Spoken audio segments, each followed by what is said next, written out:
Okay, yes. Good day to you. Can you please introduce yourself?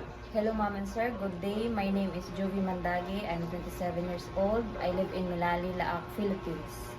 Okay, are you married? Yes, ma'am. Okay. But suddenly he passed away. Your husband passed away? Yes, Oh, okay. So, widow. widow. But you have kids? Yes, ma'am. How many kids you have? I have 2 kids, Uh-huh. all boys, ages 8 and 7 years old. Okay, yes. So then, do you have any work experience in abroad? Yes, ma'am. 2 years in Saudi Arabia. Okay, yes. So then, can you tell me what is your duties in your employer house? My main duty is to take care of the children. We Okay. have 5 children and clean the house, which is 3rd floor. Okay, wow. So how many helpers do you have? I'm the only one, ma'am. Wow, you're such busy. So how many members in that family? 7. 7? We have 5 kids Mhm. and my employer, mom and sir. Oh, 5 kids.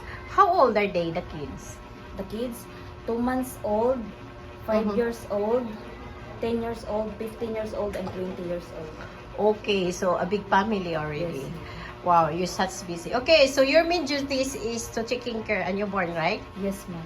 2 months old 2 baby. months old. So you sleep with the baby? Yes, ma'am. Okay, yes. So such busy.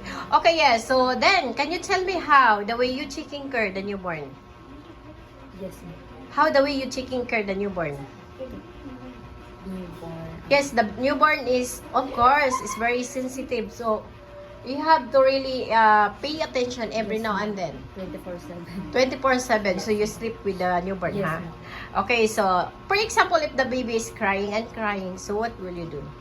First, I check her temperature if she or he have a fever, and I check her diaper if Okay. yes, ma'am. So, yes, so, if that's still crying, so, maybe you have to check the body temperature, of course. Okay, if that the baby is not feeling well or they get fever, so what will you do? I call the parents. Yes, to inform immediately to Yes, the ma'am. parents that the baby is not feeling well, and of course you have to wait the instruction from the mom and sir. So if necessary, you rush to the hospital or you give a first aid. Yes, ma'am. First. Can you sing us one nursery rhymes? Yes, ma'am. Okay, go on. A B C D E F G H I J K L M N P Q R S T U V W X Y and Z. Okay, thank you very much about that. Okay then, so why you want to go to work in Hong Kong? Um, because now I am a solo parent and I have obligation to finish my 2 brother and 3rd year college. Yes, ma'am. And now I'm a breadwinner. Oh yes, And then of Hong course. Kong, ma'am, is big salary. Yes, Hong Kong is nice country. They offer a high salary for overseas Filipino workers. Of course, you have a kids already. So Yes, for the ma'am. future of of your children, especially when it goes to university. Yes, ma'am. Okay, yes. Then, if you luckily hard in Hong Kong, do you have any message to your future employer? To my future employer, if you can hire me, you can trust me because I'm a hardworking, trustworthy, kind, and honest.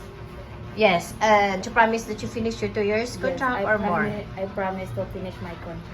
Yes, of course, in Hong Kong, they have holidays every week. So then if your employer requests not Saturday, Sunday holidays, are you willing to do? Yes, ma'am. No. Okay.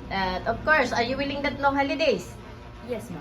Of course, they give you a money back for overtime pay so you can earn more. Yes, ma'am.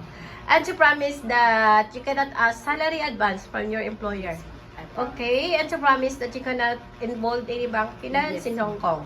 Yes, ma'am. Okay, and to promise that you cannot play your mobile phone while you're working Yes, hours. ma'am. Same in Saudi Arabia. Okay, before we end this interview, can you show us your best smile? Thank you.